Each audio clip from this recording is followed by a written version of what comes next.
नमस्कार दोस्तों, स्वागत है आपका टॉप ट्रेंडिंग जेके में।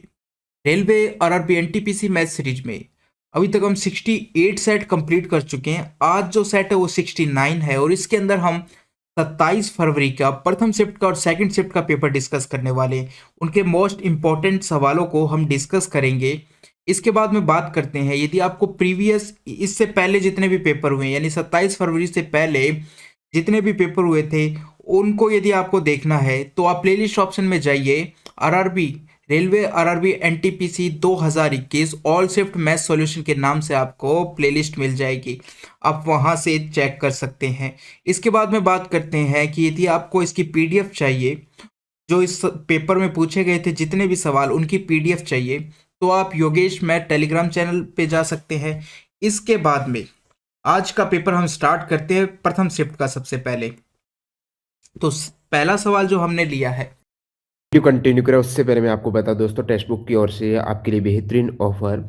यदि आप स्पेशल ग्रुप डी और एनटीपीसी सीवीटी 2 एग्जाम की तैयारी कर रहे हो, डेली एक मॉक टेस्ट लगेगा, कॉन्फिडेंस लेवल बढ़ने वाला है, टाइम मैनेजमेंट हो गया, कौन सा सेक्शन वीक है, समय रहते उसको आप बूस्ट कर सकते हो। तो टेक्स्ट बुक पर ये एग्जाम ओरिएंटेड मॉक टेस्ट अभी यदि आप टीटीजी के कूपन कोड यूज़ करते हो तो 1 ईयर के पास में आपको 39 रुपये का मैक्सिमम डिस्काउंट मिलने वाला है, जिसमें सारे एग्जाम्स के मॉक क्लियर होने वाले हैं। चाहे आप एससी की तैयारी करते हो, रेलवे, बैंकिंग, यूपीएससी, किसी भी एग्जाम के, यानी 470 प्लस एग्जाम्स के यहाँ पर 34,000 प्लस मॉक टेस्ट हैं, जो कि वर्तमान में लाखों कैंडिडेट हैं, एक्टिव यूजर्स हैं। आप भी इनके साथ जुड़कर जरूर अपनी तैयारी को बूस्ट कीजिएगा।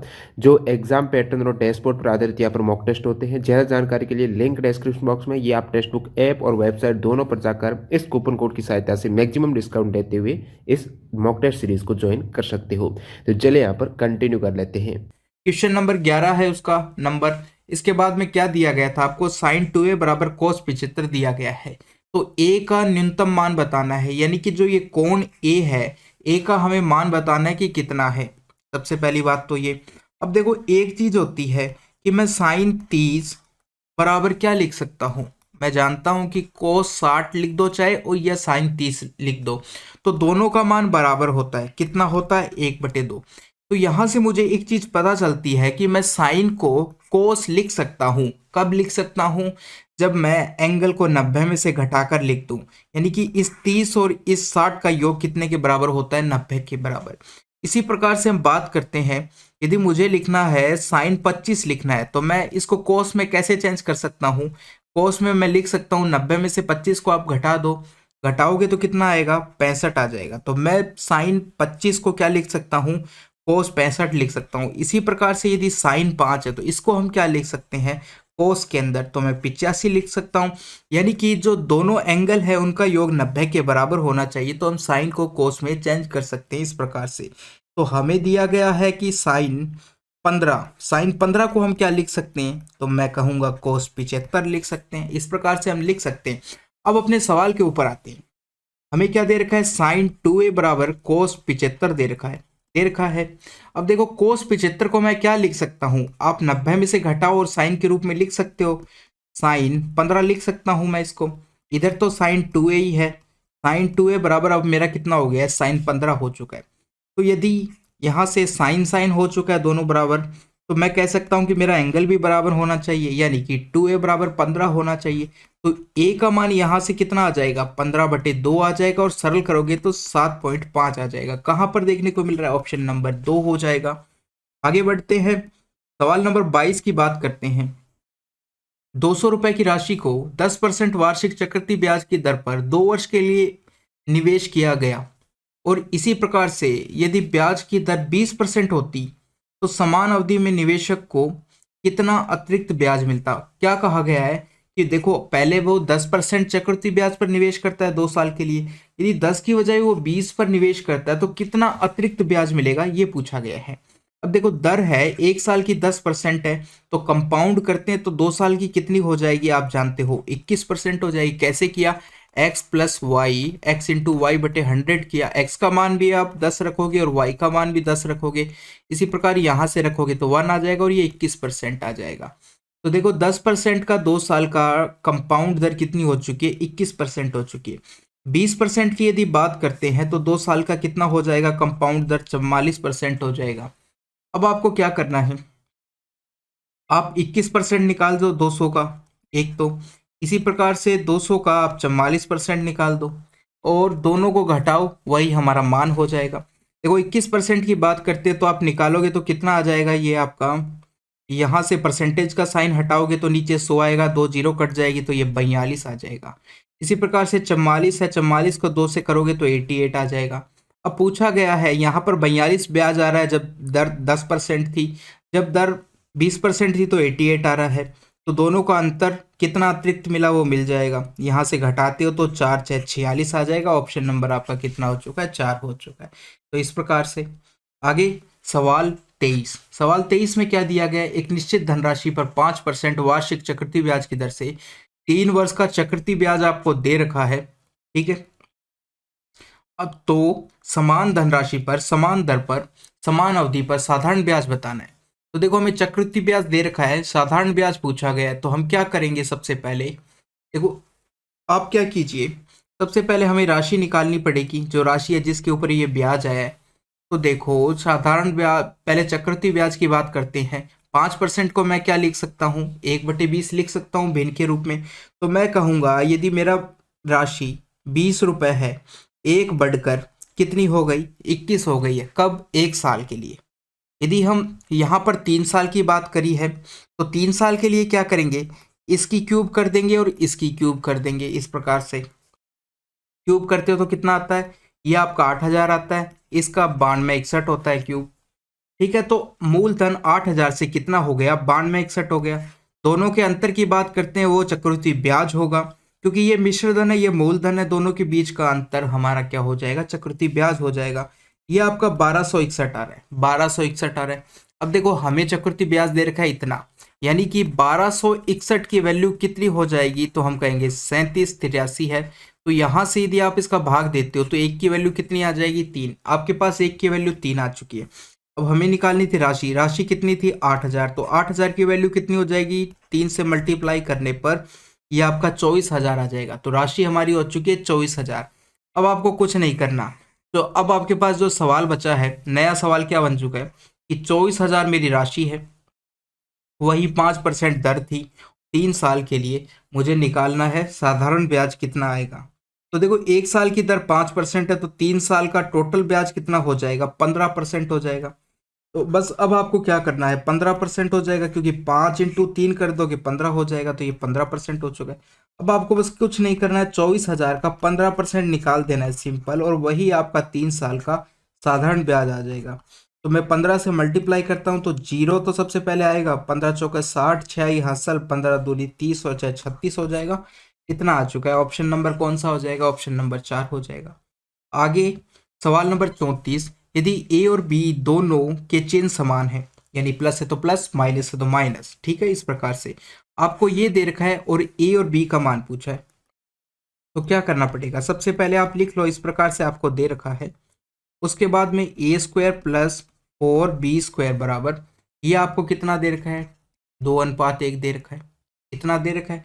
अब देखो मैं क्या करूं, क्या करूं, देखो हमें क्या करना पड़ेगा, एक तरीका तो ये आप इनको क्रॉस मल्टीप्लाई कर दो, ठीक है।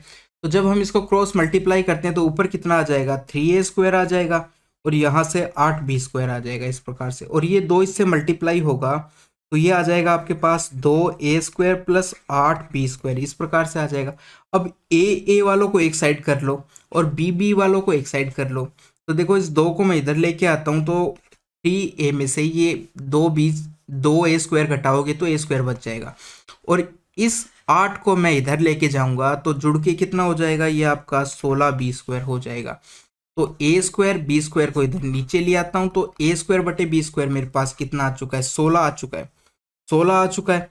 तो अंडरूट लोगे तो A/B का मान आपके पास कितना आ जाएगा, 4 आ जाएगा। लेफ्ट और राइट साइड दोनों साइड में जब अंडरूट लेता हूँ तो इधर तो A/B बचा है और इधर 4 आ चुका है। तो A/B का मान हमसे पूछा गया है, A अनुपात B पूछा गया था, कितना आया, 4। देखो नीचे कुछ नहीं दिया गया है तो हमेशा 1 होता है, तो 4:1 हो चुका है। ऑप्शन नंबर कौन सा हो जाएगा, ए हो जाएगा। सवाल नंबर 38। यदि A+B बराबर 45 दे रखा है और इसका मान निकालना है, तो अब देखो सबसे पहले आप है ना इस तरीके से ए और बी का मान रखो कि जिससे योग करने पर 45 आ जाता है और हमारा आसानी से सवाल सॉल्व हो जाए। तो मैं क्या करता हूँ, यदि मैं ए को 45 मान लूँ और बी को 0 मान लूँ, तो दोनों का योग किसके बराबर आ सकता है, 45 के बराबर हो सकता है। तो ठीक है, अब ये मान हम यहाँ पर रखेंगे समीकरण में। 1 ए की जगह क्या रखोगे, 45 रखोगे, तो 10 45 इस प्रकार से रख दिया है। और दूसरे में क्या रखोगे, 1 + 10, 10 0 रखोगे तो 10 0 का मान 0 होता है। तो यहाँ से अब मेरे पास क्या बचा, एक तो 1 बचा, 10 45 की बात करते हैं तो वो भी 1 आता है, 1 + 1 बचा, और ये तो पूरा 1 हो चुका है। ठीक है, तो कितना आया, 1 + 1 2 आ चुका है, 2 आ चुका है। ऑप्शन नंबर कौन सा हो जाएगा, 3 हो जाएगा। आगे बात करते हैं सवाल नंबर 42 की। एक त्रिभुज एबीसी में कोण बी बराबर 90 है, यानी कि ये समकोण त्रिभुज है। कोण सी बराबर 45 है और वो कह रहा है डी ए सी का मध्य बिंदु है। चलो सबसे पहले त्रिभुज बनाते हैं। समकोण त्रिभुज है, बी बराबर जो कोण है वो आपको 90 डिग्री दे रखा है, तो ये बी है। अब सी की बात कर रहा है, कितना है, 45 डिग्री दे रखा है। तीसरा कोण ए हो जाएगा। अब देखो, एक कोण 90 है, एक 45 है, तो तीसरा कोण भी 45 डिग्री होगा। हो गए। अब देखो क्या कहा गया है कि डी है ना, जो एसी का मध्य बिंदु है, एसी का मध्य बिंदु है। और एसी की लंबाई आपको कितनी दे रखी है, 4√2 दे रखी है इस पूरे की लंबाई। और हमसे पूछी गई है बीडी की लंबाई। तो देखो, ये जो बी से यानी समकोण वाले सिरे से कर्ण के मध्य बिंदु को मिलाने वाली रेखा किसके बराबर होती है, हमेशा ये किसके बराबर होती है, जो कर्ण होता है उसकी आधी होती है। यानी समकोण वाले बिंदु से कर्ण को, जो कर्ण है उसके मध्य बिंदु को जो रेखा मिला रही है उसकी लंबाई कर्ण की आधी होती है। तो कर्ण कितना दे रखा है, 4√2 दे रखा है। तो 4√2/2 करोगे तो 2√2 आ जाएगा। ऑप्शन नंबर कौन सा है, ऑप्शन नंबर 3 हो जाएगा। आगे बढ़ते हैं, सवाल नंबर 43 की बात करते हैं। दे रखा है, इसमें क्या दिया है आपको, यदि किसी वर्त की त्रिज्या r है, क्षेत्रफल a है और परिधि c है, तो हमें बताना है कि कथन 1 दे रखा है और 2 दे रखा है, तो कौन सा सत्य कौन सा असत्य ये बताना है। सबसे पहले कथन a को ले लेते हैं। a में क्या दिया गया है, a और a दे रखा है और c² दे रखा है, इस प्रकार से दे रखा है। a क्या है, क्षेत्रफल, और परिधि है c। अब यहाँ पे त्रिज्या क्या है, r है। तो एरिया को लिखो, वर्त का क्षेत्रफल कितना होता है, हम कहेंगे πr² होता है। इसी प्रकार से परिधि कितनी होती है, 2πr होती है, और इसका स्क्वायर करना पड़ेगा। तो यहाँ तो πr² बचा है, और यदि इसको खोलते हैं तो यहाँ पर 4 हो जाएगा, पाई का स्क्वायर हो जाएगा, आर का स्क्वायर हो जाएगा। r² से देखो r² कट गया है, 1 पाई से 1 पाई कट गया है, कितना बचा हमारे पास, ये अनुपात बचा हमारे पास, 1 अनुपात कितना बचा, तो हम कहेंगे कि ये अनुपात आ चुका है 1:4 पाई, इतना अनुपात आ चुका है। ठीक है, 1:4 पाई। तो देखो यहाँ पर 1:4 पाई है, यानी कि हमारा पहला कथन सही है। अब दूसरे कथन की ओर बढ़ते हैं। दूसरे कथन में क्या निकालना है, a/c निकालना है, यानी कि एरिया और परिधि का अनुपात निकालना है। मान रखो πr² और 2πr। तो r से तो देखो 1 r कट जाएगा, पाई से पाई कट जाएगा, कितना आया, r/2 आ चुका है। दूसरे में भी देखो, इनका अनुपात r/2 ही आ रहा है, तो ये भी हमारा कथन सही है। तो कथन 1 और 2 दोनों सत्य है, ऑप्शन नंबर 1 हो जाएगा। सवाल नंबर 48 की बात करते हैं। ये दे रखा है, इसमें p/q निकालना है आपको मान।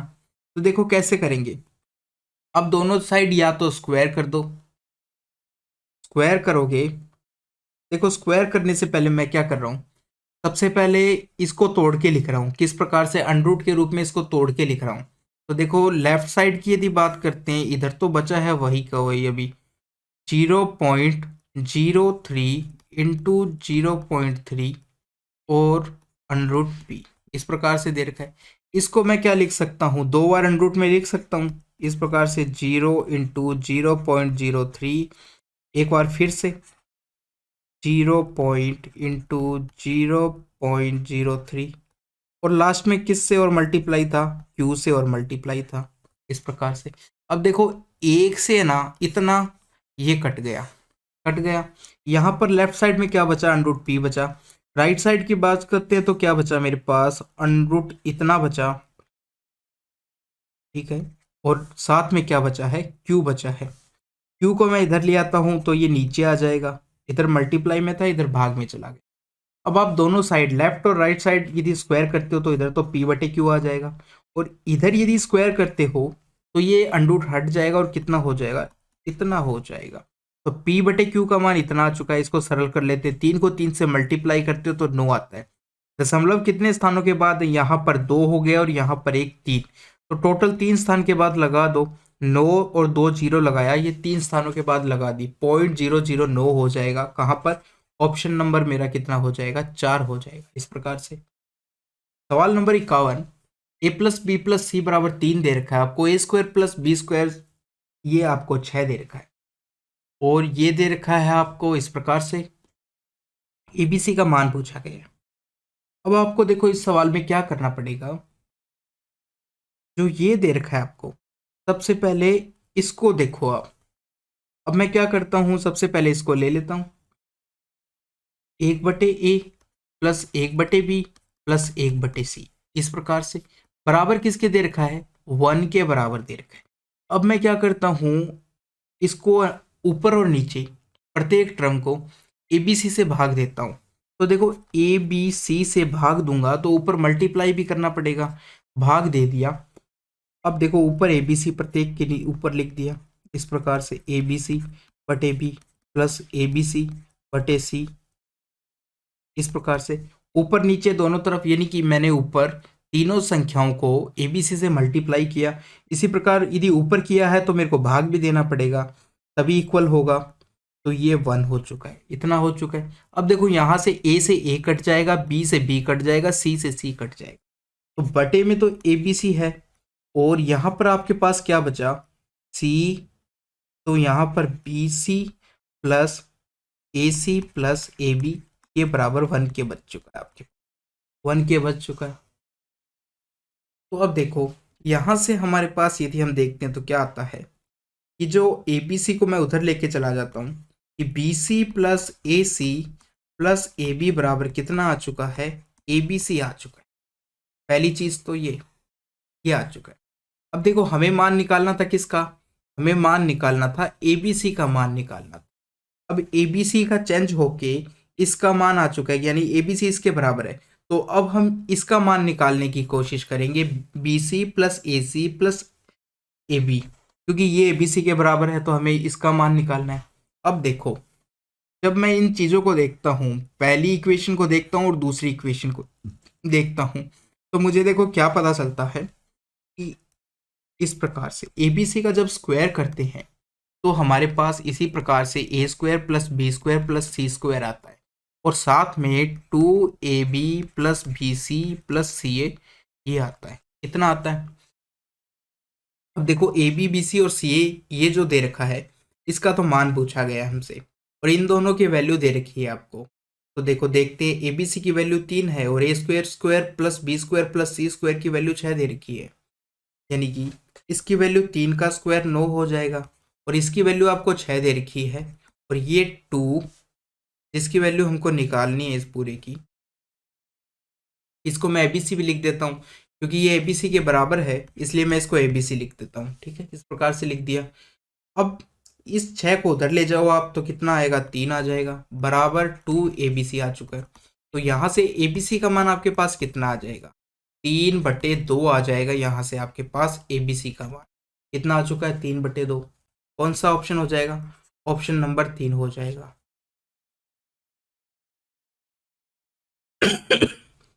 सॉरी दोस्तों, अब बात करते हैं क्वेश्चन नंबर 63 की। 63 में क्या दे रखा है, 4 दे रखा है, 6 दे रखा है, और x का लघुत्तम समापवर्त्य है। इनमें से क्या नहीं हो सकता, वो नहीं होगा जिसमें 4 6 का भाग नहीं जाएगा। तो देखते हैं किस में जा रहा है और किस में नहीं जा रहा है। 4 की बात करते हैं तो 4 का मतलब है 4, और 6 का मतलब है 2 और 3 का भाग, 2 का और 3 का भाग चेक करना पड़ेगा। तो देखो पहला जो ऑप्शन है इसके अंदर भाग जाता है, तो ये सही है, ये हमारा एलसीएम हो सकता है। ठीक है, हमें नहीं वाला ऑप्शन देखना है कि कौन सा नहीं हो सकता, तो ये मेरा हो सकता है। अब बात करते हैं 60 की, बात कर लेते हैं पहले। 60 में देखो 6 का भाग भी जाएगा और 4 का भाग भी जाएगा, तो ये भी मेरा हो सकता है। अब लास्ट ऑप्शन नंबर 4 में 36 दे रखा है, 36 में 4 का भाग भी जाता है और 6 का भाग भी जाता है, तो ये भी हो सकता है। अब 18 की जब बात करते हैं तो 6 का भाग तो जाता है लेकिन 4 का भाग नहीं जाता। 18 में 2 का भाग जाता है लेकिन 4 का भाग नहीं जाता है, इसलिए ये हमारा एलसीएम नहीं हो सकता है और ये ही हमारा आंसर हो जाएगा, ऑप्शन नंबर 2। अब अगला सवाल की बात करते हैं, सवाल नंबर 64। 12% वार्षिक साधारण ब्याज की दर, 1500 रुपए का मासिक ब्याज अर्जित करने के लिए आवश्यक पूंजी ज्ञात कीजिए। अब देखो आप इस सवाल को थोड़ा सा ध्यान से पढ़ना पड़ेगा, क्योंकि देखो यहाँ पर क्या दिया गया है, जो ब्याज है वो मासिक दिया गया है और दर हमें क्या दी गई है, वार्षिक दी गई है। तो या तो आप ब्याज को वार्षिक बना लो या दर को मासिक बना लो। तो दर को मासिक बनाना ज्यादा आसान है। तो हमें देखो 1 साल की दर दी गई है, यानी कि 12 महीनों की दर कितनी है, 12% दी गई है। तो 1 महीने की दर कितनी हो जाएगी, 12 को आप 12 से भाग दोगे तो कितना आ जाएगा, 1% आ जाएगा। यानी कि 1 साल का यदि परसेंटेज के अंदर ब्याज देखें तो 1% है, जो कि 1500 के बराबर है। तो हमसे वो पूंजी पूछी गई है जो निवेश की गई है, 1500 रुपए का मासिक ब्याज अर्जित करने के लिए आवश्यक पूंजी। ठीक है, हमने मान लिया वो पूंजी एक्स है और एक्स का 1% किसके बराबर है, 1500 के बराबर है। तो एक्स का मान यदि आप निकालते हो, एक्स का मान यदि निकालते हो तो ये 1% उधर चला जाएगा, 1% उधर चला जाएगा इस प्रकार से। और परसेंटेज का जब साइन हटाते हो तो नीचे क्या आता है, 100। तो यहाँ पर संख्या नीचे है तो 100 ऊपर पहुंच जाएगा, यानी कि 2 जीरो और लग जाएगा। अब देखो 2 जीरो लग चुके हैं। अब आप 3 का मतलब क्या होता है, यहाँ यहाँ, यानी कि ये आपका कितना हो चुका है, यहाँ तक देखे तो 100, फिर होता है 1000 और ये 1.5, आप इसको क्या कह सकते हो, लाख कह सकते हो, 1.5 लाख। तो ऑप्शन नंबर हमारा कितना हो जाएगा, 2 हो जाएगा। सवाल नंबर 67। एक लड़का एक दिन में एक पुस्तक का 3/8 भाग पढ़ता है और अगले दिन पुस्तक का शेष भाग 4/5 भाग पढ़ता है। यदि 45 पृष्ठ अभी भी बिना पढ़े हुए रह चुके हैं तो पुस्तक में कुल कितने पृष्ठ थे, ये पूछा गया है। हमें सबसे पहले क्या करना है जो हर में दिया गया है, यहाँ पर 8 दिया गया है और यहाँ पर 5 दिया गया है, दोनों को एलसीएम ले लो। एलसीएम आएगा 40। तो हमने मान लिया कि हमारी जो पुस्तक है उसमें कुल पृष्ठ अनुपात के रूप में 40 है। 40 का 3/भाग, सबसे पहले 3/भाग वो पढ़ लेता है। इसका 3/8 भाग निकालोगे तो 8 का भाग दोगे तो 5 आएगा और 3 से मल्टीप्लाई करोगे तो 15, यानी कि 15 अनुपात पेज उसने पढ़ लिए। अब आपके पास कितने बचे, 25 बचे। 25 का अगले दिन वो 4/5 पढ़ लेता है, शेष का 4/5। तो 25 का 4/5 इसको भाग दोगे तो कितना, 20, यानी 20 पृष्ठ और पढ़ लिए। अब 5 अनुपात पृष्ठ बच गए हैं और वो कह रहा है कि 45 बच गए, यानी 5 की वैल्यू 45 के बराबर है तो 1 की वैल्यू किसके, 9 के बराबर हो गई है। कुल पृष्ठ की संख्या हमसे पूछी गई है जो कि 40 है। तो अनुपात में 40 है तो एक्चुअल में आपको 9 से मल्टीप्लाई करना पड़ेगा। 9 चौक 36, 360 हो जाएगा। ऑप्शन नंबर कौन सा हो जाएगा, 4 हो जाएगा। ये हो चुका है। सवाल नंबर 68 की बात करते हैं। कोस 42 डिग्री बराबर पी दे रखा है आपको, तो tan 48 का मान निकालना है। तो आप क्या कीजिए, समकोण त्रिभुज बनाइए इस प्रकार से। अब देखो कोस का मतलब क्या होता है, कोस का मतलब क्या होता है, कोस का मतलब होता है आधार बटे कर्ण होता है। ठीक है, जो कि आपको दे रखा है पी। यदि नीचे कुछ नहीं दे रखा है तो हम 1 मान लेते हैं, यानी कि जो हमारा कर्ण है उसका मान तो 1 हो गया है। और जो एंगल देखो 42 दे रखा है आपको, तो 42 कौन सा हो गया, मैं इसको मान लेता हूं जिससे आपको आगे दिक्कत नहीं आए।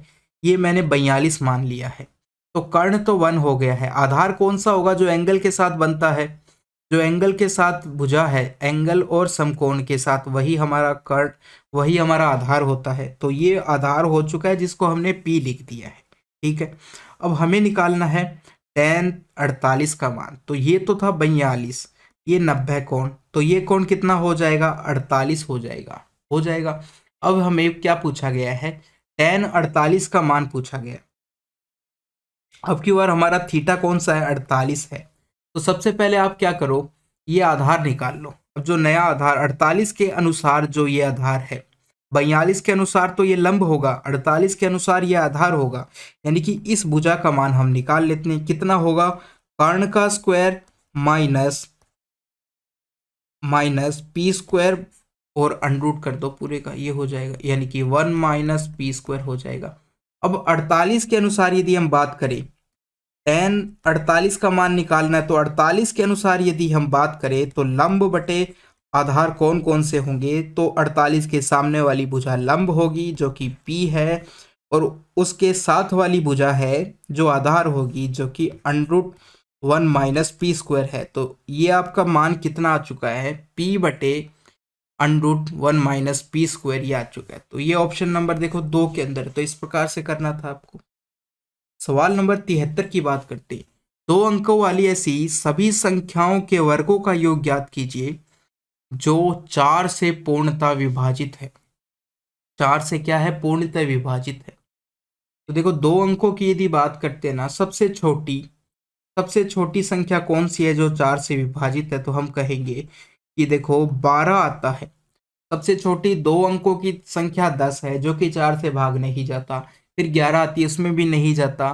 तो जो 12 आया उसके बाद में, उसमें 4 का भाग जाता है। तो सबसे छोटी संख्या जिसमें 4 का भाग जाता है वो 12 है। ठीक है, 12 के बाद यदि बात करें तो कौन सा हो जाएगा, 16 हो जाएगा, फिर 20 आ जाएगा, फिर 24 आ जाएगा, यानी 4 के अंतर में हो जाएगा। लास्ट संख्या की बात करें तो 100 में देखो 4 का भाग जाता है, उससे 4 कम करोगे तो 96 2 अंकों की ऐसी संख्या है जो सबसे बड़ी संख्या है 2 अंकों की, जिसमें 4 का भाग जाता है। तो हमें ये पता चल चुका है कि 4 का भाग जाने वाली संख्या इस प्रकार से है। मैं यदि सब में से 4 को यदि कॉमन ले लूँ तो मेरे पास क्या बचेगा, 12 की यदि बात करते हैं तो 3 बचेगा, यहाँ 4 बचेगा, यहाँ 5 बचेगा, और यहाँ पर आपका 6 बचेगा। और लास्ट में यदि यहाँ से आप 4 कॉमन लेते हो तो 48 24 हो जाएगा, इस प्रकार से। अब देखो आपके पास संख्याएं आ चुकी है कि इस प्रकार से 3 4 5 6 24 और 4 हमने कॉमन ले रखा है। अब हमें क्या करना है कि जो ये संख्याएं हैं इनके वर्गों का योग निकालना है, वर्गों का योग निकालना है। यानी जो ये संख्या थी 12 16 जिनमें 4 का भाग जा रहा है, उनका वर्ग करना पड़ेगा। तो 12 का वर्ग यदि आप करते हो तो कितना आता है, 144। तो वर्ग में से कितना कॉमन आएगा, देखो 12 में से यदि 4 कॉमन आया है सब में से, तो यदि इन सभी संख्याओं का मैं वर्ग करता हूं तो 4 की बजाय कितना कॉमन आ जाएगा, 16 आ जाएगा। तो मैं वापस से एक बार लिखता हूं, 4 का स्क्वायर, 16 का स्क्वायर, 20 का स्क्वायर, 24 का स्क्वायर, इसी प्रकार से 96 का स्क्वायर। तो इनमें से क्या कॉमन आएगा, 4 का स्क्वायर कॉमन आ जाएगा। अंदर क्या बचेगा, 3 का स्क्वायर बचेगा, 4 का स्क्वायर बचेगा, 5 का स्क्वायर बचेगा, 6 का स्क्वायर बचेगा, 24 का स्क्वायर बचेगा, अंदर इस प्रकार से। तो अब देखो बाहर तो 4 का स्क्वायर आ चुका है। अब इनकी बात करते हैं, ये आ चुका है हमारे पास। अब देखो आगे की बात करते हैं। आगे क्या है कि आपके पास यदि 1 से लेकर n तक की संख्याओं का स्क्वायर का योग किसके बराबर होता है, ये फॉर्मूला होता है n+1 2n+1 बटे 6, ये फॉर्मूला होता है हमारे पास। अब ये कहाँ से लेकर होता है, 1 के स्क्वायर से लेकर होता है n तक के स्क्वायर। अब हमें कहाँ से दिया गया, ये अंदर अंदर लगाएंगे तो 3 से लेकर है, यानी कि तो सबसे पहले तो हम क्या करते हैं, 1 से लेकर 24 तक का निकाल देते हैं स्क्वायर का योग। तो 1 से लेकर यदि आप 24 तक के स्क्वायर का यदि योग निकालते हो तो कितना आएगा, ये आपका आ जाएगा, n का मान 24 रखोगे, 24 फिर 24 प्लस 1 रखोगे तो ये 25 हो जाएगा, और 24 यहाँ पर रखोगे तो 24 दूनी 48, 48 और 1 49 हो जाएगा, बटे 6 हो जाएगा। 6 से 24 कटेगा 4 बार, तो आपके पास 4 × 25 × 49 हो चुका है। और ज़्यादा सरल करोगे तो ये 4900 आ चुका है। ये 1 से लेकर 24 तक की संख्याओं का स्क्वायर आ चुका है। हमें कहाँ से, केवल 3 से लेना है।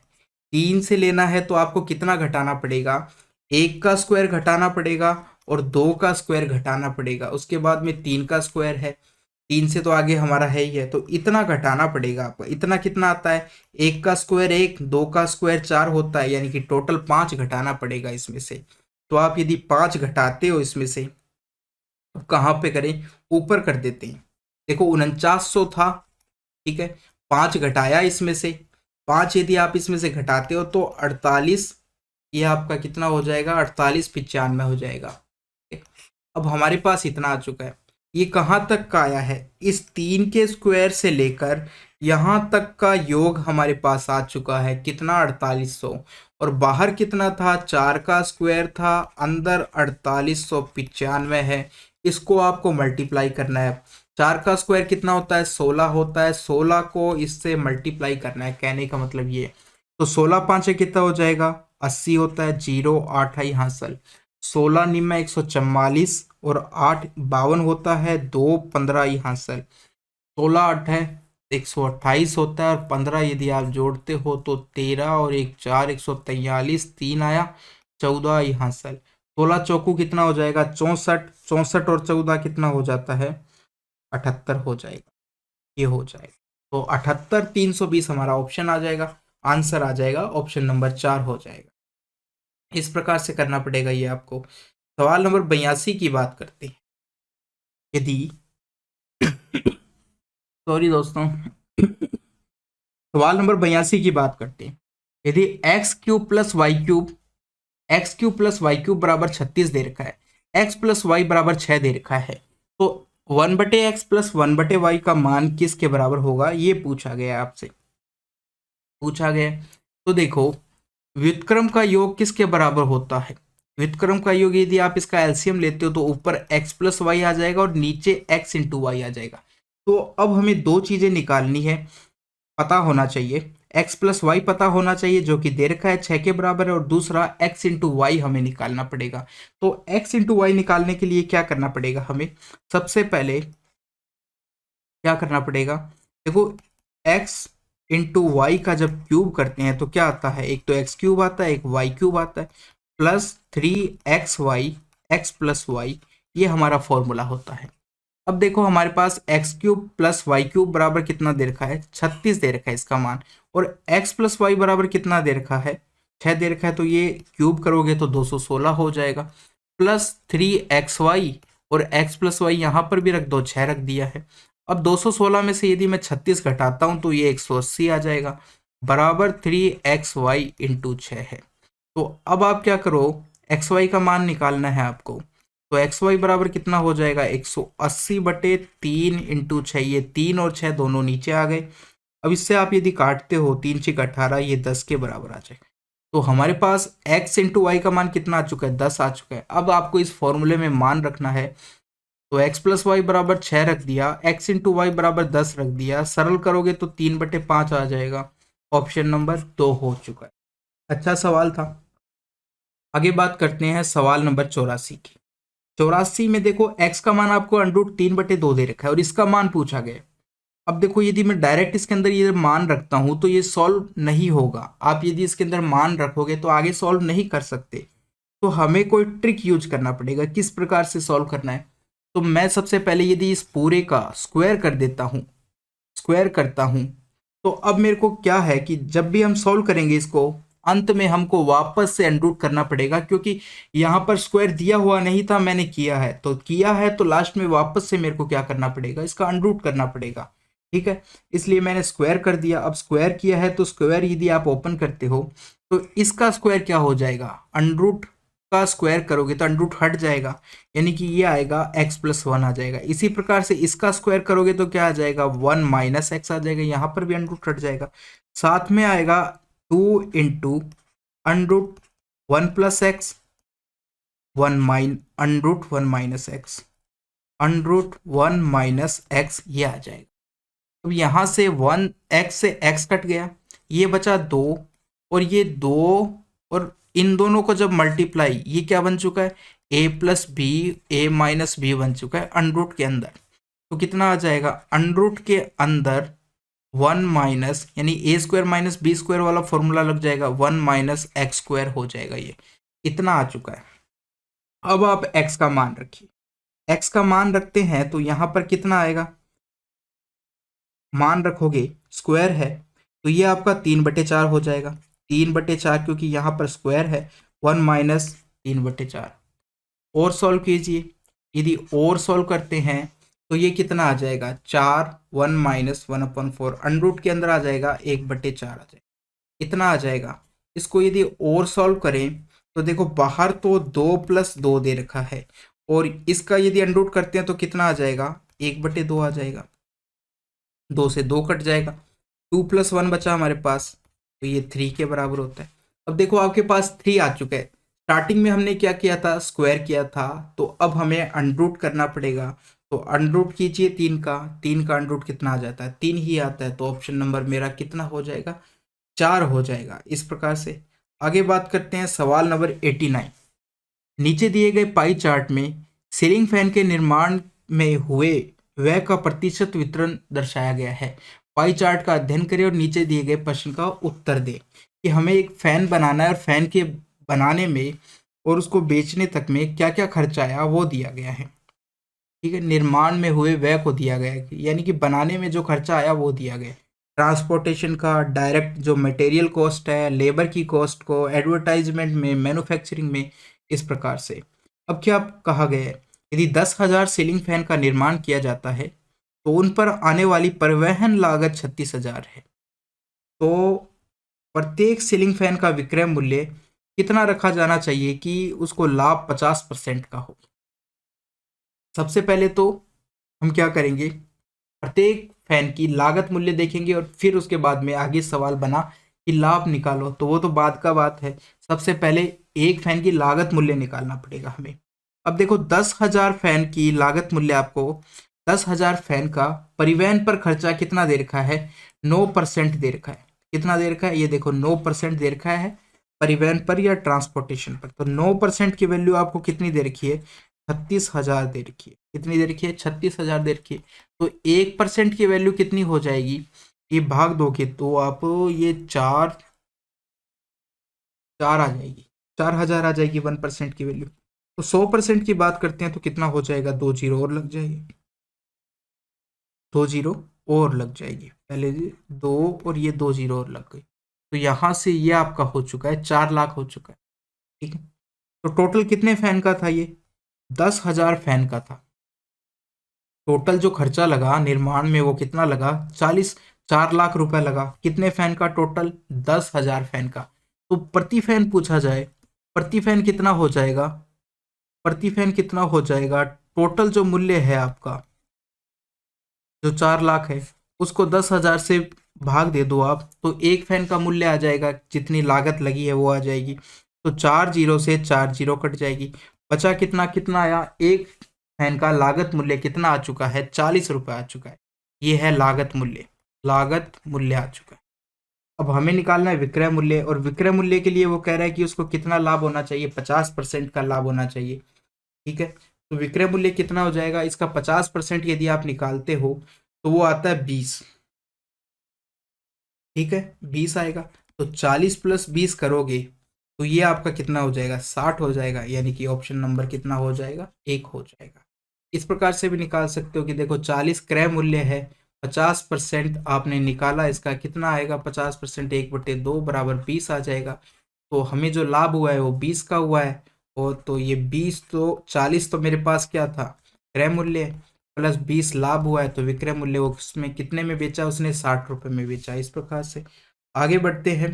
तो पहला पेपर हमने कंप्लीट कर दिया है। अब है जो सेकंड शिफ्ट में पेपर हुआ था, 3 बजे से 4:30 बजे के बीच में, तो उसमें सबसे पहला सवाल क्या दिया गया है आपको, क्वेश्चन नंबर 3। क्वेश्चन नंबर 3 में कुछ इस प्रकार से दिया गया था। तो सबसे पहले आप प्रत्येक कंडूट करोगे तो 46 तो सब में आएगा, 43 यहाँ पर भी लिख देते हैं, यहाँ पर भी लिख देते हैं, यहाँ पर भी लिख देते हैं, और यहाँ पर भी लिख देते हैं, लिख दिया। अब देखो यहाँ पर जो अंडरूट के अंदर जितने स्थानों के बाद दशमलव है राइट साइड से बाहर आएगा तो उससे आधे स्थानों के बाद रह जाएगी। जैसे कि देखो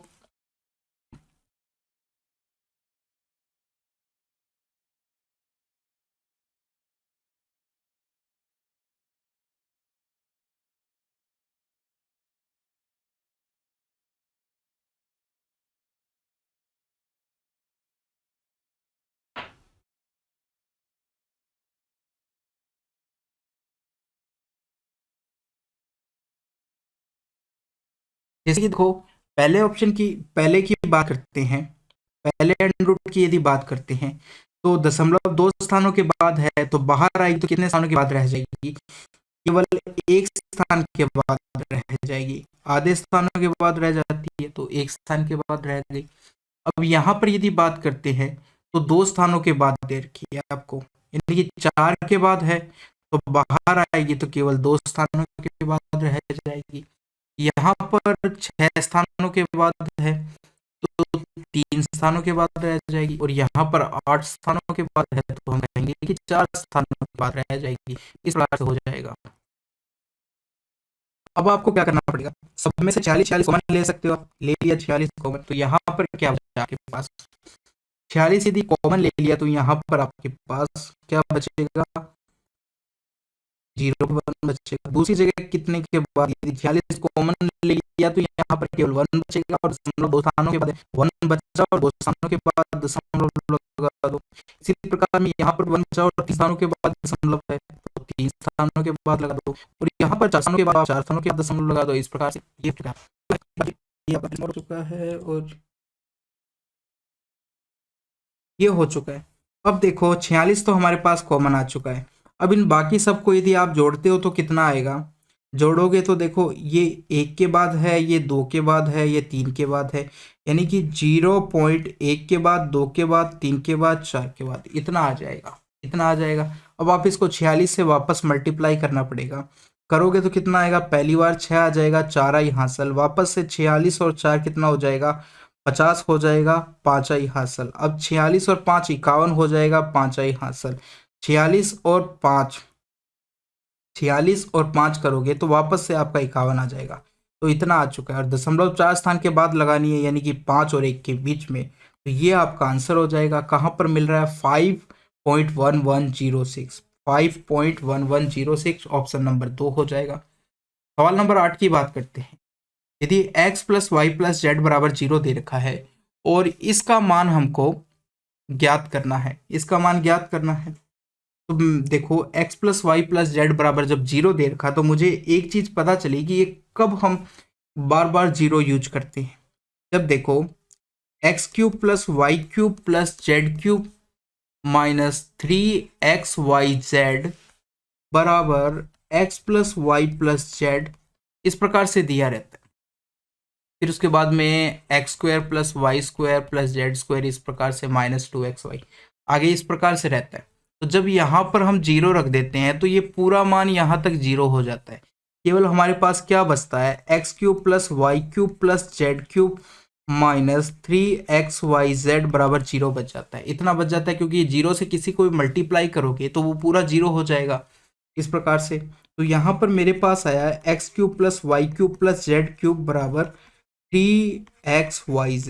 ये आपको वैसे ध्यान भी रखना चाहिए कि जब x plus y plus z बराबर 0 होता है तो x cube plus y cube plus z cube बराबर 3xyz के बराबर होता है। ये सिंपल वैसे प्रॉपर्टी के हिसाब से भी बताते हैं, तो आपको ये चीज़ ध्यान रखनी चाहिए। यदि ये आपको ध्यान है तो आपको इतना नहीं करना पड़ेगा, बस आपको सिंपल, देखो मैं सबको वापस से मिटा देता हूँ। अब मुझे बस केवल इतना ध्यान रखना है कि देखो एक्स क्यूब प्लस, यदि ये 0 के बराबर है तो x cube plus y cube plus z cube बराबर क्या होता है? 3xyz के बराबर होता है। अब देखो हमको इसका मान निकालना है, तो थोड़ा सा आपको क्या करना पड़ेगा, इसको सॉल्व करना पड़ेगा। कैसे? ऊपर और नीचे आप इससे xyz से मल्टीप्लाई करो। इसकी बात कर रहे हैं, इसको आपको ऊपर और नीचे xyz से मल्टीप्लाई करना है, तो करते हैं। देखो ऊपर xyz से और नीचे भी xyz से मल्टीप्लाई किया इस प्रकार से, और बाकी जो भी है वो अंदर है, y square plus z x plus z square plus x y. अब जो ऊपर मल्टीप्लाई किया है वो यदि मैं अंदर गुणा करता हूँ तो प्रत्येक से होगी, प्रत्येक से होगी। नीचे वाले को तो ऐसा का ऐसा रखो, ऊपर वाला जब प्रत्येक से होगा तो देखो पहले में क्या होगा, x का क्यूब हो जाएगा और जो नीचे yz था उससे yz कट जाएगा। इसी प्रकार से यहाँ पर y क्यूब हो जाएगा और यहाँ पर z क्यूब हो जाएगा, इतना बचेगा आपके पास। अब आपको इसका मान निकालना है, इसका मान निकालना है आपको। देखो x cube y cube z cube का मान कितना दे रखा है? 3xyz दे रखा है, दे रखा है। तो आप अब क्या करो, इसकी जगह मान रख दो। तो इसका मान तो एक्स वाई जेड है, इस क्यूब का मान कितना आ जाएगा 3xyz, ये रख दो। तो एक्स वाई जेड से क्या हो जाएगा, एक्स वाई जेड कट जाएगा, कितना बचा, केवल 3 बचा। तो ऑप्शन नंबर कितना हो जाएगा, 4 हो जाएगा। तो एक मेथड तो ये था। दूसरा देखो, हम यहाँ पर वैल्यू पुट भी कर सकते हैं। वैल्यू कैसे, कि आपको इस प्रकार से वैल्यू एक्स वाई जेड की रखनी है। मैं यहाँ लिख देता हूँ सेकंड मेथड, ठीक है। तो इस प्रकार से कि यहाँ पर इस प्रकार से वैल्यू रखनी है कि बराबर 0 आ जाए। तो हम प्रत्येक की वैल्यू 0 तो नहीं रख सकते, क्यों, क्योंकि यदि मैं 0 रखता हूँ किसी की भी वैल्यू, तो नीचे 0 बन जाएगा, और नीचे यदि 0 बनता है तो वो नॉट डिफाइंड होता है। चाहे आप किसी की भी वैल्यू यदि नीचे रखते हो तो कोई ना कोई तो नीचे 0 आएगी। तो इस प्रकार से मैं 0 नहीं रख सकता। तो फिर मुझे क्या रखना पड़ेगा, मैं मान लेता हूँ कि x की क्यूब तो 3, यानी कि x की वैल्यू तो 3, y की वैल्यू मान लेता हूँ -2 और z की वैल्यू मान लेता हूँ -1। तो इस प्रकार से तीनों जोड़ोगे तो कितने के बराबर आ जाएगा, ये आपका 0 के बराबर आ जाएगा। तो ये वैल्यू हम यहाँ पर रख सकते हैं। आप वैल्यू रखिए, x का स्क्वायर यानी कि 9 का स्क्वायर, 3 का स्क्वायर 9 हो जाएगा। वाई जेड का मान रखोगे तो दोनों माइनस के, तो माइनस माइनस प्लस हो जाएगा, 2 आ जाएगा, इतना बच चुका है। अब वाई स्क्वायर करोगे तो यानी कि -2 का स्क्वायर करोगे तो कितना हो जाता है, ये 4 हो जाता है आपका। इसी प्रकार से नीचे आप करोगे 3 और -1 को, तो माइनस का कितना आ जाएगा, 3 आ जाएगा। आगे बात करते हैं, जेड स्क्वायर करते हो तो 1 बचेगा ऊपर तो, और नीचे की यदि बात करते हैं एक्स वाई आपका फिर से -6 हो जाएगा। अब आपको इन सबको जोड़ना है। देखो यदि नीचे माइनस है, तो माइनस है तो इसका मतलब 9/2 -4/3 हो जाएगा, और -1/6 हो जाएगा। इस प्रकार से लिख सकते हैं। अब इनको आपको एलसीएम लेना है। एलसीएम यदि आप लेते हो तो कितना आ जाएगा, ये तो आपका आ जाएगा 6। 2 का यदि भाग देते हो आप, 2 का भाग दोगे तो 3 आएगा, 3 नम 27 हो जाएगा ये तो आपका। यदि यहाँ पर भाग दोगे 2, ये माइनस का 8 हो जाएगा, और ये 6 का भाग दोगे तो यहाँ पर 6 कम 6 1 बचेगा आपका, इस प्रकार से। तो 27 में से 9 घटाओगे तो कितना बचेगा, 27 में से 9 घटाएंगे तो 18 बचेगा, 18/6 हो जाएगा, भाग देने पे 3 आ जाएगा। तो इस प्रकार से भी आप वैल्यू पुटिंग से भी कर सकते हो, उस तरीके से भी कर सकते हो। दोनों मेथड से आपको करना चाहिए, तभी आप अच्छे से समझ पाओगे। आगे बात करते हैं सवाल नंबर 9 की। 6 घंटियां एक साथ बजना शुरू होती है और क्रम से 2, 4, 6, 8, 10 और 12 सेकंड के अंतराल पर बजती है। तो पहले 10 मिनट के अंदर वे कितनी बार एक साथ बजेगी, ये पूछा गया। अब देखो इस अंतराल पे बजती है, तो सबसे पहले आप इनका एलसीएम ले लो। एलसीएम लोगे तो क्या आएगा, 8 के अंदर 2, 4, 6 आ जाता है, 2, 4, 6 आ जाता है, यानी कि एक तो 8 ले लेते हैं। फिर आपके पास एक इसमें कौन सा बचा, 3 बचा, और एक 5 और बचा है, इतना है टोटल। इनको यदि मल्टीप्लाई करेंगे कितना हो जाएगा, ये 8 5 40, 40 और 3 40 और 3 120 हो जाएगा। यानी कि इनका एलसीएम कितना आ चुका है, 120 आ चुका है। तो 20 और सेकंड के अंदर, तो अब ये बजती है 120 सेकंड में एक बार एक साथ बजती है। तो पहले 10 मिनट में वे कितनी बार एक साथ बजेगी, तो 10 मिनट को आप सेकंड में यदि चेंज करते हो, 10 मिनट को तो सेकंड से मल्टीप्लाई कर दो, यानी कि 60 से मल्टीप्लाई कर दो, 600 सेकंड में चेंज हो चुका है। पूछा गया है कि 600 सेकंड में कितनी बार एक साथ बजेगी। तो देखो 600 को आप 120 से डिवाइड करते हो तो कितना आता है, 5 आ जाता है। तो सबसे पहली बार वो एक साथ बज चुकी है, उसके बाद में 5 बार और बजी है। तो 1 + 5, यानी कि जो मान आपका आए भाग देने के बाद में लास्ट में उसमें 1 जरूर जोड़ देना। तो ये हो चुका है, टोटल 6 बार बजेगी। यानी कि 10 मिनट के अंदर कितनी बार बजेगी, 6 बार बजेगी। ऑप्शन नंबर कितना हो जाएगा, 4 हो जाएगा। तो ये 1 जोड़ने वाला है ना, यहीं पर गलती होती है। तो ये चीज ध्यान रखना कि स्टार्टिंग में वो बज चुकी है एक साथ, अब वो इन अंतराल पर बज रही है, तो एक साथ अब 120 बार 20 पे बजेगी, फिर 240 पर बजेगी। तो स्टार्टिंग में एक बार बज चुकी है तो उसको काउंट करना जरूरी है, इसलिए हम यहाँ पर 1 जोड़ते हैं। ऑप्शन नंबर 4 हो जाएगा। आगे बात करते हैं सवाल नंबर 21 की। ए बराबर इस प्रकार दे रखा है और a + b + c बराबर इतना दे रखा है, इसका मान पूछा गया। अब देखो यहां से मैंने काफी बार बताया है, यहां से आप अनुपात निकाल सकते हो इनका। कैसे, यदि मैं इनके नीचे यानी कि इन जो ये वैल्यू दे रखी है 2b और 3c, यहाँ से ये वैल्यू उठा के नीचे ले जाऊं किसी भी तरीके से, तो वो मेरा क्या हो जाएगा, इनका अनुपात हो जाएगा। तो देखो किस प्रकार से, प्रत्येक को मैं 6 से डिवाइड कर देता हूँ, 6 से इसको भी कर देता हूँ, इसको भी कर देता हूँ, इसको भी कर देता हूँ, तीनों को 6 से कर दिया है डिवाइड। तो देखो ए के नीचे तो 6 ही बच गया है, यहाँ पर कट के क्या बचेगा, बी के नीचे 3 बच चुका है और सी के नीचे कितना 2 बच चुका है।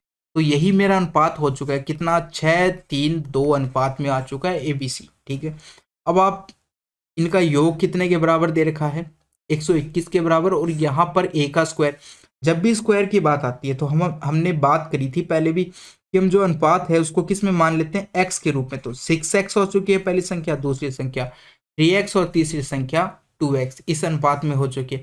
तीनों को जोड़ो, अब आप तीनों का यदि योग करते हो तो 11x आता है, जो कि आपको 121 के बराबर दे रखा है। इस प्रकार से क्या, ये देखो 121 के बराबर दे रखा है, तो यहाँ से x का मान आपका कितना आ जाएगा, x का मान यहाँ से आपका 11 आ जाएगा। एक चीज आ चुकी है, अब इसका मान निकालना है। मान निकालना है किसका, इसका। तो आप यहाँ पर सबका स्क्वायर कर दो, सबका यदि स्क्वायर करते हो तो आपका एक्स स्क्वायर तो कॉमन आ जाएगा। ठीक है, बाकी 6 का 36 होता है, 3 का 9 होता है और 2 का 4 होता है, इतना बचेगा ब्रैकेट में। अब देखो एक्स स्क्वायर का मान कितना दे रखा है आपको, 11 दे रखा है। चलो अभी उसको सॉल्व नहीं करते हैं, ऐसा का ऐसा रहने देते हैं। 36 में 4 जोड़ते हो 40 और 9 कितना हो जाएगा, 49 हो जाएगा। अनरूट है तो बाहर आएगा तो x आएगा और एक 7 आएगा, यानी कि 7x आ चुका है आपका, 7x। अब आप मान रखिए x का मान कितना है, 11 दे रखा है। तो 7 इंटू 11 करोगे तो कितना हो जाएगा, ये आपका 77 हो जाएगा। 77 ऑप्शन नंबर 3 हो चुका है। सवाल नंबर 28 की बात करते हैं। साइन 15, साइन 30, साइन 75 आपको दे रखा है, इसका मान बताना है। अब देखो साइन 30 का मान तो हमें पता होता है, तो हम वो तो निकाल सकते हैं। अब साइन 15 और साइन 75 का मान हमें पता नहीं होता है, तो इसको किस प्रकार से करोगे। अब देखो मैंने एक चीज़ बताई थी आपको कि यदि साइन 15 है, आप कोस में इसको किस प्रकार बदल सकते हो। मैं इस 75 वाले को कोस में चेंज कर रहा हूँ, कैसे करेंगे। तो देखो साइन 15 पड़ा रहने दो, साइन 30 पड़ा रहने दो। अब साइन 75 की जब बात करते हैं ना, तो हम इसको कोस में कैसे लिख सकते हैं, कोस।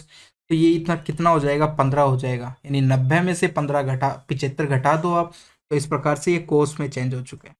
अब देखो साइन 30 को तो आप एक साइड रख लो, 30 को तो एक साइड रख लो। ठीक है, रख लिया। अब आप ऊपर नीचे एक बटे, यानी ऊपर नीचे आप 2 से मल्टीप्लाई करो, ऊपर भी और नीचे भी। तो नीचे किया उसको तो यहाँ रख लेते हैं, ऊपर किया उसको यहाँ रखा, फिर साइन 15 और कोस 15, इस प्रकार से हो गया है। अब ये एक फॉर्मूला होता है कि साइन 2a का फॉर्मूला क्या होता है, 2 साइन a कोस a, ये फॉर्मूला होता है साइन 2a का। 2 साइन a कोस a, ये फॉर्मूला होता है साइन 2a का। तो बाहर तो आपका क्या बचा है, साइन 30 दे रखा है, बटे 2 हो चुका है। और अंदर क्या हो जाएगा, ये फॉर्मूला लगाओगे आप तो आपका साइन 2 इंटू 15 यानी कि 30 कर दो आप, यानी जो एंगल है उसका डबल हो जाता है यहाँ पर, तो ये 30 हो जाएगा। तो अब हमारे पास क्या आ गया, साइन का 30 का स्क्वायर बटे 2 ये आ चुका है। वैल्यू रखोगे तो 1/4 हो जाएगा, ये 1/4 और 1 2 पहले से है, यानी कि कितना आ जाएगा, 1/8 हमारा आंसर आ जाएगा। ऑप्शन नंबर कितना हो जाएगा, 4 हो जाएगा। इस प्रकार से सवाल नंबर 30 की बात करते हैं। अब ये सवाल है आपको, इसका मान निकालना है आपको, कितना आएगा। देखो सिंपल, जो सबसे बड़ा दे रखा है इसमें आपको 1 + x² दे रखा है। ठीक है, उसकी भी पावर आप क्या करो, जो सबसे बड़ी संख्या दे रखी है 1 + x की पावर 8 दे रखी है, उसकी पावर डबल कर और यहाँ पर साइन माइनस कर दो, यानी कि पावर तो आपको जो सबसे बड़ी पावर दे रखी है उसकी डबल करनी है। यदि 8 दे रखी है तो 16 कर दिया और बीच में माइनस लगा दो। इस प्रकार से ये हमारा आंसर हो जाएगा, ऑप्शन नंबर 2 हो जाएगा। अब देखो ये तो मैंने डायरेक्ट कर दिया, मगर डायरेक्ट कर दिया हुआ कैसे, तो हम जानते हैं कि देखो a-b और a+b ये किसके बराबर होते हैं, a² - b² के बराबर होते हैं।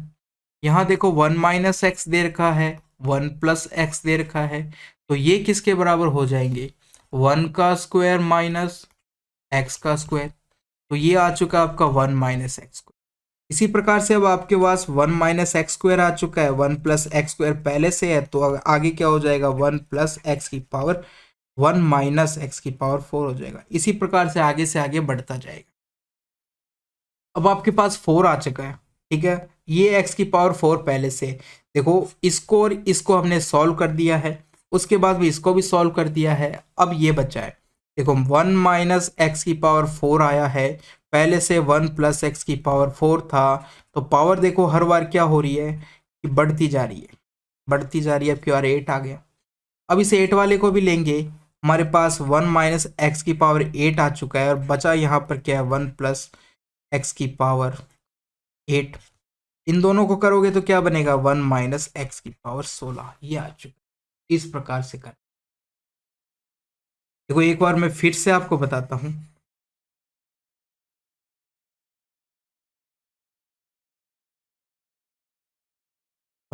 ये किसके बराबर होता है ए स्क्वायर माइनस बी स्क्वायर, ये फॉर्मूला लिख दिया हमने। अब देखो ये जो लास्ट वाला है और ये वाला है, इन दोनों से क्या बन जाएगा, हमारे पास आ जाएगा 1 माइनस एक्स स्क्वायर आ जाएगा, और यहाँ पर आपके पास 1 प्लस एक्स स्क्वायर है, ठीक है।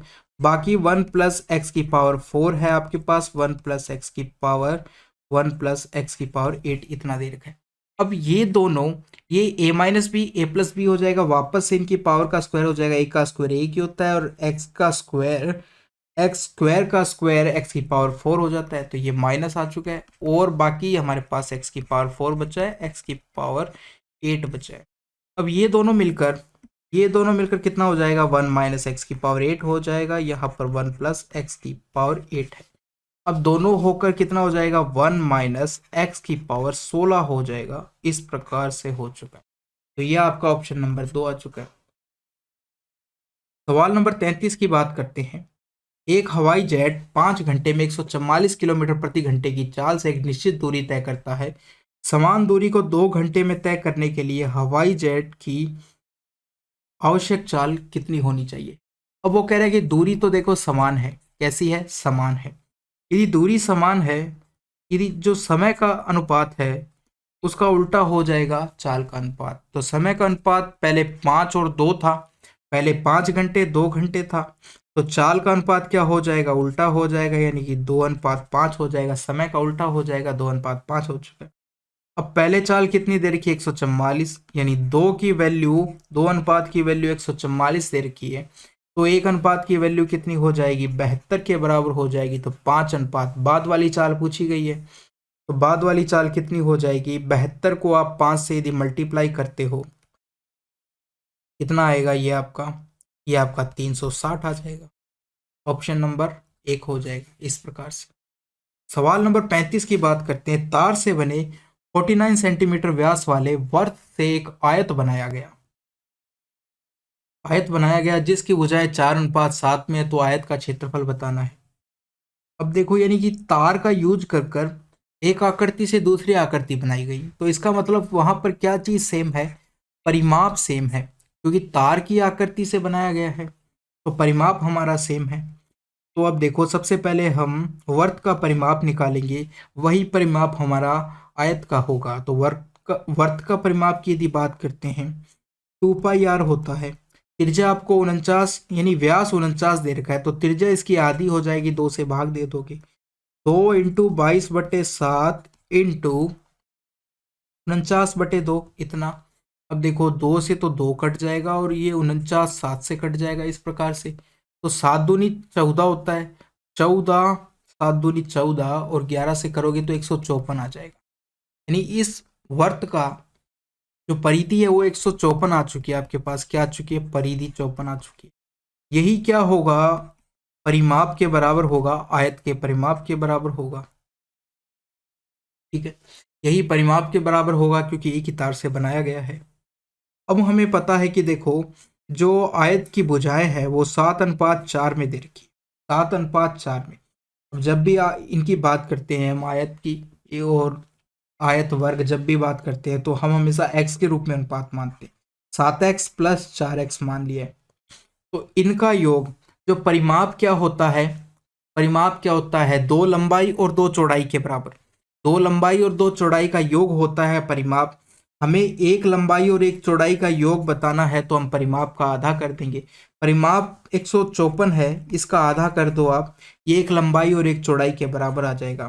तो 7x प्लस 4x बराबर ये, और 2 से भाग देते हो तो 7 7 77 के बराबर आ जाएगा। योग किया तो 11x बराबर आपका 77 के बराबर आ चुका है। यहां से मेरा x 7 के बराबर आ चुका है, x का मान 7 के बराबर आ चुका है। आयत का क्षेत्रफल पूछा गया है। हमारे पास भुजाएं क्या थी, एक तो 7x थी, एक 4x थी, ठीक है। हमें निकालना है क्षेत्रफल, क्षेत्रफल निकालना है। क्या हो जाएगा, एक तो भुजा थी 7x और एक हमने 4x मानी x के रूप में, तो ये आ जाएगा आपका, दोनों को मल्टीप्लाई करते हो तो 28x² हो जाएगा। 28 तो ऐसा का ऐसा, x का मान कितना दे रखा है 7, तो 7 का स्क्वायर करोगे तो 49 हो जाएगा। इसको अब आपको मल्टीप्लाई करना है, मल्टीप्लाई करोगे तो 1372 आपका आंसर आ जाएगा। और लास्ट में आपको क्या करना है, सेंटीमीटर स्क्वायर करना है। ये हो चुका है। ऑप्शन नंबर कितना हो जाएगा, 1 हो जाएगा। सवाल नंबर 35 हो चुका है। सवाल नंबर 43 की बात करते हैं। ये दे रखा है आपको और tan का मान पूछा गया है। तो देखो कोस है, साइन है और साइन है, तो साइन दोनों को एक साइड ले जाते हैं, कोस को एक साइड रख लेते हैं। तो कोस वाले को तो ऐसा का ऐसा रहने देते हैं। साइन वाला जो है उसको मैं यदि इधर लाता हूँ, एक तो इधर है ही है, क्या दे रखा है साइन x दे रखा है, दूसरा 3 साइन x, इसको मैं इधर ले आया। अब देखो ये तो आपका कोस x है ही। अब यहां से क्या कॉमन आया, साइन कॉमन ले लेते हैं। साइन को मैंने कॉमन ले लिया है, अंदर क्या बचा, √3 + 3 बच चुका है, इतना बच चुका है। अब मुझे tan का मान निकालना है। tan क्या होता है, साइन बटे कोस होता है। तो देखो मैं कोस को इधर ले आता हूँ और इसको इधर ले जाता हूँ, तो साइन के नीचे मैं लाया कोस को ले आया और इसको उधर ले जाऊंगा तो 1/√3 + 3 इस प्रकार से आ जाएगा, इतना आ जाएगा, ठीक है। अब देखो इतना आ गया है। अब नीचे से मुझे अंडरूट हटाना है, इसके लिए क्या करना पड़ेगा, इसके विपरीत साइन से ऊपर और नीचे मल्टीप्लाई करना पड़ेगा। करते हैं चलो। तो विपरीत साइन से यदि हम ऊपर नीचे मल्टीप्लाई करते हैं तो ऊपर तो आ जाएगा √3 - 3, इस प्रकार से आ जाएगा। और यदि नीचे बात करते हैं तो क्या होगा, इसका स्क्वायर √3 का 3 हो जाएगा और 3 का स्क्वायर 9 हो जाएगा, क्योंकि एक प्लस माइनस वाला हो चुका है तो a² - b² वाला फॉर्मूला लग जाएगा। ऊपर कितना आया, ऊपर यदि बात करते हैं √3 - 3 है, और नीचे कितना आया -6 आ चुका है। अब माइनस दे रखा है नीचे, इस माइनस को हटाने के लिए क्या करेंगे, मैं माइनस को ऊपर ले जाता हूँ, ऊपर ले जाऊंगा तो क्या होगा, जो √3 है वो तो माइनस का हो जाएगा और 3 प्लस का हो जाएगा, इस प्रकार से। तो अब हम इसको आगे पीछे लिख सकते हैं, प्लस वाले को आगे लिख देते हैं, माइनस वाले को पीछे लिख देते हैं, इस प्रकार से। ऑप्शन नंबर कौन सा हो जाएगा, 2 हो जाएगा। आगे बात करते हैं सवाल नंबर 48 की। एक मध्यम असममित बंटन में बहुलक और माध्य, सिंपल आपको बस इतना समझना है, बहुलक दे रखा है, माध्य दे रखा है, माध्यिका पूछी गई। तो बहुलक, माध्य और माध्यिका के बीच में संबंध क्या होता है, सबसे पहले कि जो बहुलक होता है वो 3 × माध्यिका -2 माध्य इसके बराबर होता है। तो अब देखो माध्यिका का मान हमें निकालना है तो उसको हम x मान लेते हैं। बहुलक का मान आपको कितना दे रखा है, 12.5 दे रखा है, और माध्य का मान आपको 15.2 दे रखा है, ठीक है। तो ये तो हो गया 12.2, ये आपका 3x हो चुका है, और इसको 2 से मल्टीप्लाई करते हो तो डबल हो जाएगा, यानी कि 30.4 हो जाएगा। अब 3x को मैं इधर ही रखता हूँ और इस 30.4 को मैं उधर ले आता हूँ, तो ये जुड़ जाएंगे आपस में, पीछे तो 9 आ जाएगा, और ये आपका जोड़ोगे तो 40 और 42 हो जाएगा, इतना आ चुका है। 3 का भाग दोगे, 3 एकम 3, 3 चौक 12, 3, तो 14.3 आ चुका है। ऑप्शन नंबर कौन सा हो जाएगा, ऑप्शन नंबर 3 हो जाएगा। सवाल नंबर 52 की बात करते हैं। ए और बी मिलकर किसी कार्य को 12 दिन में पूरा कर सकते हैं और बी और सी मिलकर उसे 18 दिन में पूरा कर सकते हैं। यदि ए सी से 3 गुना अधिक कुशल है, यानी कि 3, देखो अब यहाँ पर है ना थोड़ा सा गलत दिया गया है, अधिक नहीं है, यानी कि बस इस अधिक को काट दो आप। ये करोगे तो ये हो जाएगा, नहीं तो नहीं होगा। कि ए सी से 3 गुना कुशल है, यानी कि ए और सी का अनुपात कितना आ चुका है, 3:1 आ चुका है। तो बी अकेले उस काम को कितने दिन में पूरा करेगा, ये पूछा गया है कि बी उसे कितने दिन में पूरा करेगा। तो देखो ए प्लस बी दे रखा है आपको और बी प्लस सी दे रखा है। ए प्लस बी कितने दिनों में करते हैं, 12 दिनों में करते हैं, और बी प्लस सी कितने दिनों में करते हैं, 18 दिनों में कंप्लीट करते हैं। तो टोटल काम निकाल लेते हैं, हम एलसीएम लेते हैं, कितना आ जाएगा, 36 आ जाएगा। तो यहाँ से ए प्लस बी की इफिशियंसी 12 का भाग दोगे तो 3 आ जाएगा और इसका 2 आ जाएगा। ये इन दोनों की इफिशियंसी आ चुकी है। हमें किसका पूछा है, केवल अकेले बी का पूछा गया है, कितना समय लेगा, यानी कि बी की एफिशिएंसी निकालनी पड़ेगी हमें। और एक चीज हमें दे रखी है 3:2 है, ये 3:1 है किसका, ए और सी का अनुपात, ए और सी का यानी कि इफिशियंसी का अनुपात दे रखा है।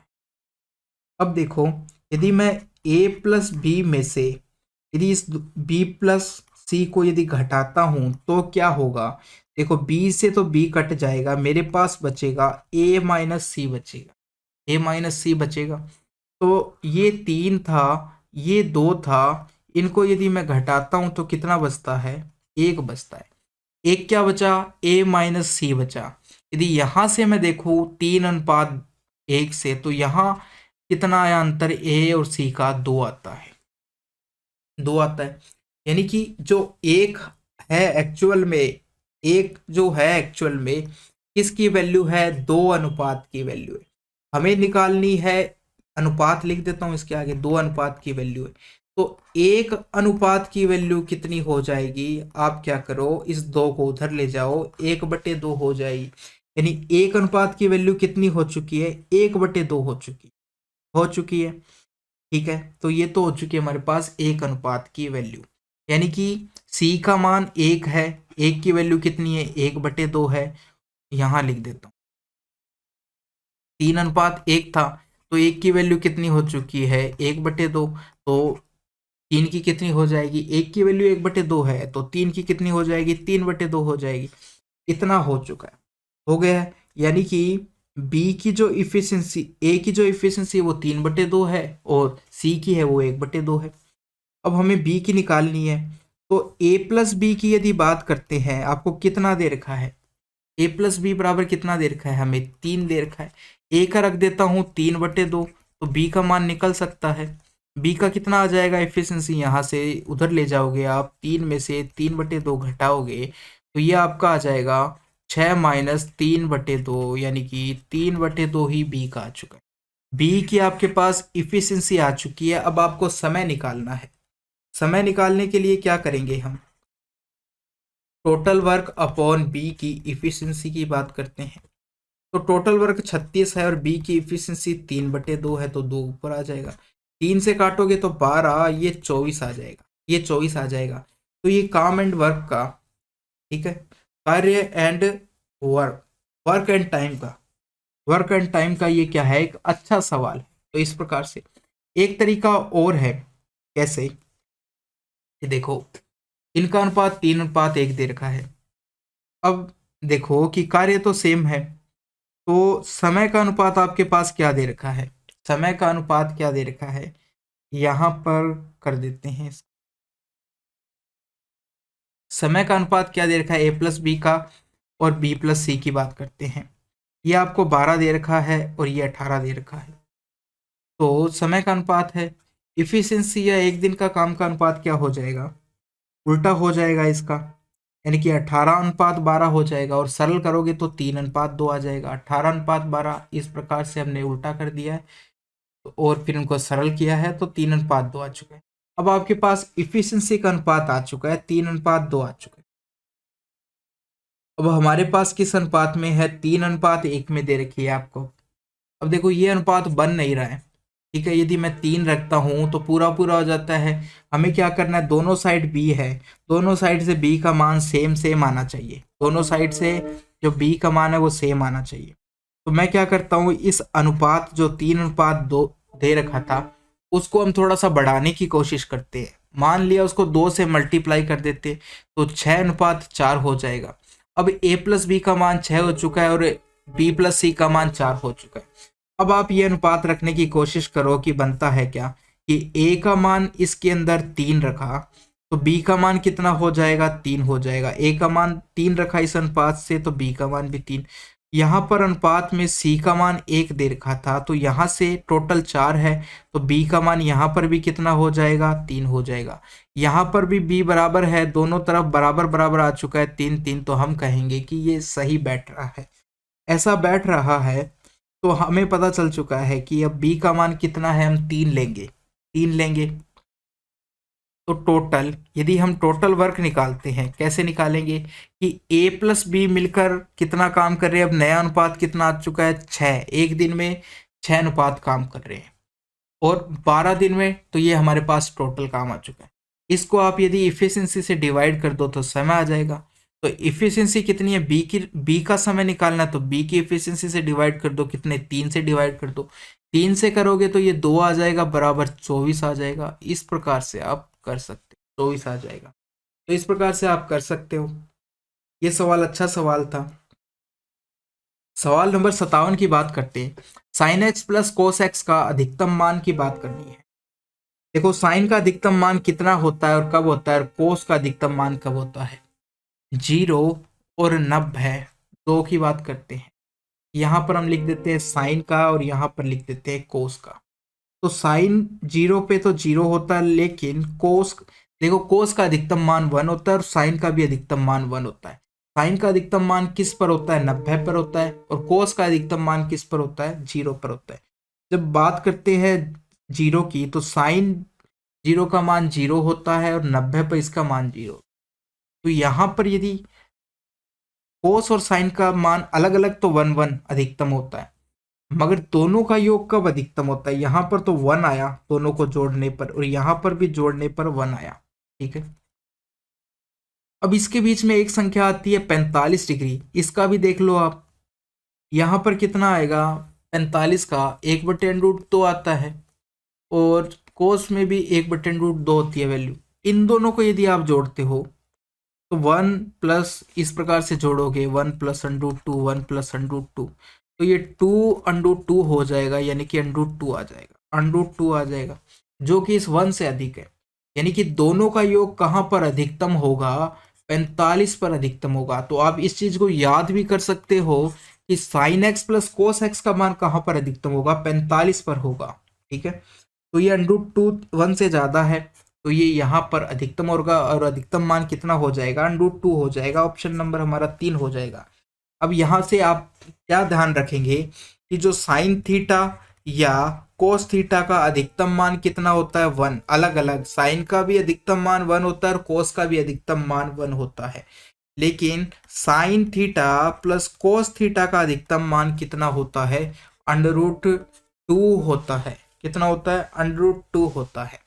ठीक है, कब होता है, जब 45 डिग्री होता है और इनका अलग अलग पे होता है। ठीक है, तो ये चीज आप ध्यान रखेंगे। आगे बात करते हैं सवाल नंबर 59 की।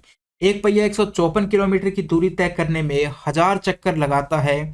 ठीक है, तो पहिए की त्रिज्या बतानी है। उसने टोटल कितनी दूरी तय की, 154 किलोमीटर की दूरी तय की।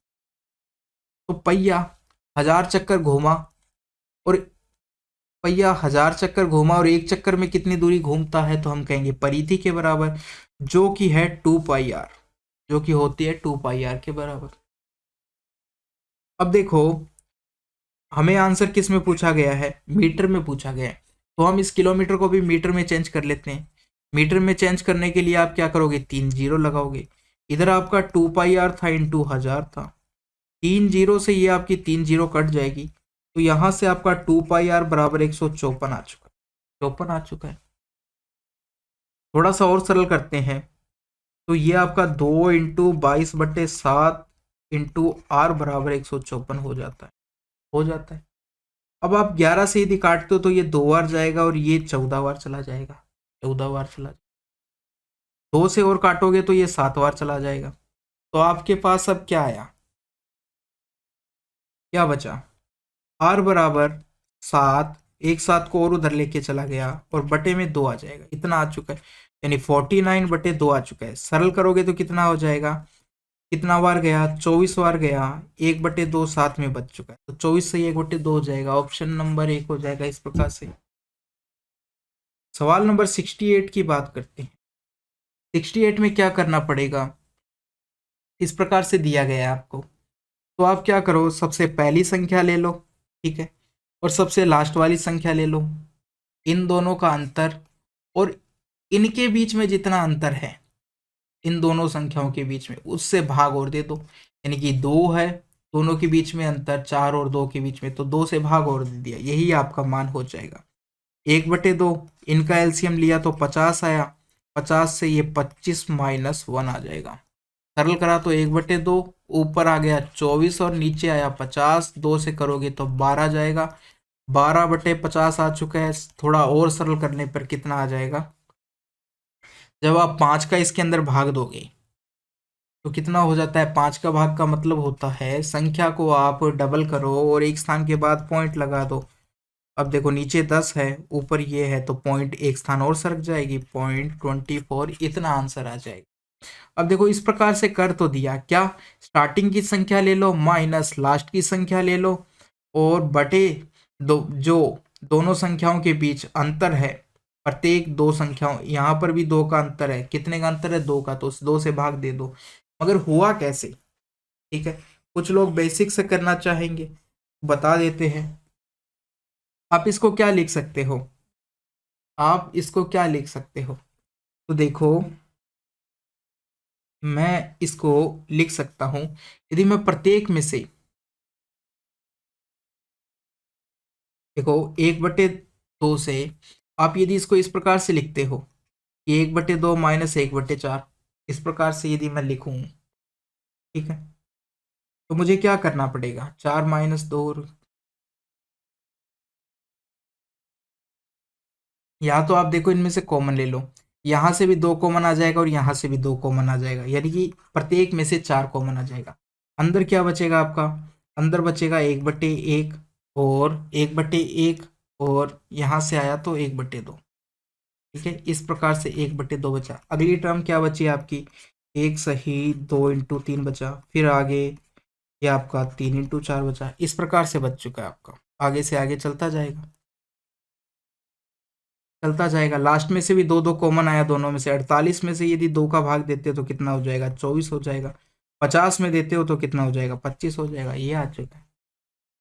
अब देखो बाहर तो 1/4 आ चुका है, अंदर हम इसको क्या लिख सकते हैं, 1/1 माइनस 1/2, इस प्रकार से लिख सकते हैं, क्योंकि इन दोनों का एलसीएम करोगे तो इसी प्रकार से आएगा। इसको यदि आप तोड़ के लिखते हो तो 1/2 माइनस 1/3, इस प्रकार से लिख सकते हो, 1/3 माइनस 1/4, इस प्रकार से लिख सकते हो, और लास्ट में भी इसी प्रकार से 24 माइनस 1/25 लिख सकते हो। तो ये देखो 1/2 से 1/2 कट जाएगा, 1/3 से 1/3 कट जाएगा, इसी प्रकार कटते जाएंगे। बचेगी कौन सी, स्टार्टिंग की संख्या और लास्ट की संख्या, तो 1/4 बचा, 1/1 माइनस 1/25, इसको यदि आप सरल करते हो तो देखो 1/4 और इनका एलसीएम लोगे 25 आएगा, 25 माइनस 1 करोगे तो 1/4 इंटू ऊपर 24/25, तो ये आपका सरल करने पे 4 का भाग दोगे तो 6/25 आ चुका है, 6/25 आ चुका है। अब आप इसमें यदि भाग देते हो, ठीक है, यदि हम भाग देते हैं तो भाग जा नहीं रहा है, तो इसका मतलब क्या है, दशमलव लग जाएगी, .1 लग जाएगा, यानी कि पॉइंट लग गया। अब 0 आ चुका है।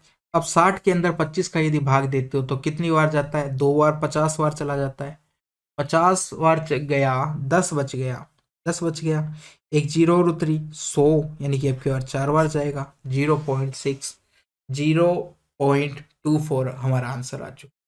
तो आप इस प्रकार से डायरेक्ट कर सकते हैं।